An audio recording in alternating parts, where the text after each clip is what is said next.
ಸುಮಾರು 12ನೇ ಶತಮಾನದಲ್ಲಿ ಹೊಯ್ಸಳರ ಕಾಲದಲ್ಲಿ ಒಂದು ವಿಗ್ರಹ ಸಿಕ್ಕಿತ್ತು. ಅದರ ಮುಖ ಮಂದಸ್ಮಿತವನ್ನು ಹೊಂದಿದ್ದರಿಂದ ಹಸನ ಅಂದರೆ ಹಸನ್ಮುಖಿ ಎಂದರ್ಥ. ಅದರಿಂದಲೇ ಹಾಸನ ಎಂಬ ಹೆಸರು ಬಂದಿತ್ತು.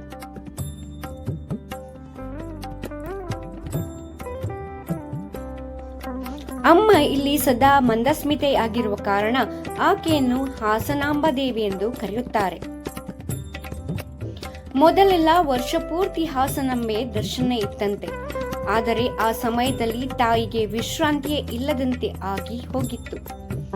ಅಮ್ಮ ಒಮ್ಮೆ ತನ್ನ ಭಕ್ತನೊಬ್ಬನ ಕನಸಿನಲ್ಲಿ ಕಾಣಿಸಿಕೊಂಡು ವರ್ಷದಲ್ಲಿ ಕೆಲವು ದಿನಗಳ ಕಾಲ ಮಾತ್ರ ತನ್ನನ್ನು ಪೂಜಿಸಬೇಕೆಂದು ಆದೇಶಿಸಿದಳು. ಹಾಗಾಗಿ ಅಂದಿನಿಂದ ಇಂದಿನವರೆಗೂ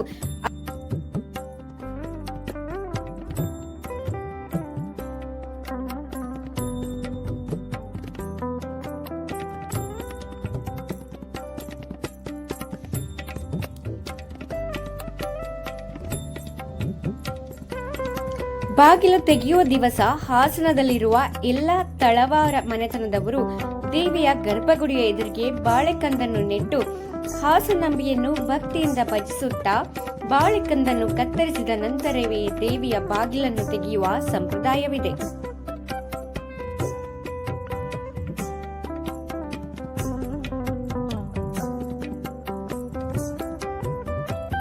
ವರ್ಷಕ್ಕೊಮ್ಮೆ ಗರ್ಭಗುಡಿಯ ಬಾಗಿಲನ್ನು ತೆರೆದ ಕೂಡಲೇ ದೇವಿಯ ದರ್ಶನಕ್ಕೆ ಅವಕಾಶವಿರುವುದಿಲ್ಲ. ಹಾಗೊಂದು ವೇಳೆ ಬಾಗಿಲು ತೆರೆದ ಕೂಡಲೇ ದೇವಿಯ ದರ್ಶನ ಪಡೆದರೆ ಅಪಾಯವಾಗುವ ಸಾಧ್ಯತೆ ಇದೆ ಎನ್ನುವುದು ಜನರ ನಂಬಿಕೆ. ಈ ಸಂಪ್ರದಾಯವು ಮೊದಲಿನಿಂದಲೂ ರೂಢಿಯಲ್ಲಿದೆ.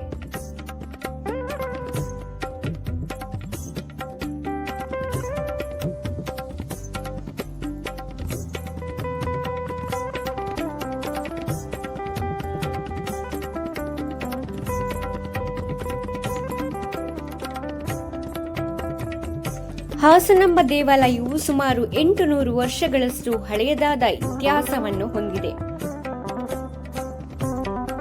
ದೇವಾಲಯದ ವಾಸ್ತುಶಿಲ್ಪವು ಹೊಯ್ಸಳ ಶೈಲಿಯ ಸೊಬಗನ್ನು ಪ್ರತಿಬಿಂಬಿಸುತ್ತದೆ.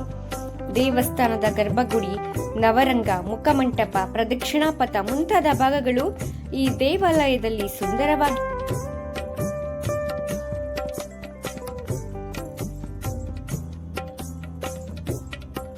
ವರ್ಷಕ್ಕೊಂದು ಸಾರಿ ಅಶ್ವಯುಜ ಮಾಸ ಪೂರ್ಣಿಮೆಯ ನಂತರ ಬರುವ ಗುರುವಾರದಂದು ಬಾಗಿಲು ತೆರೆದರೆ ಆ ನಂತರ ಬಲಿಪಾಡ್ಯ ಮಾರನೆಯ ದಿನ ಬಾಗಿಲು ಮುಚ್ಚುವುದು.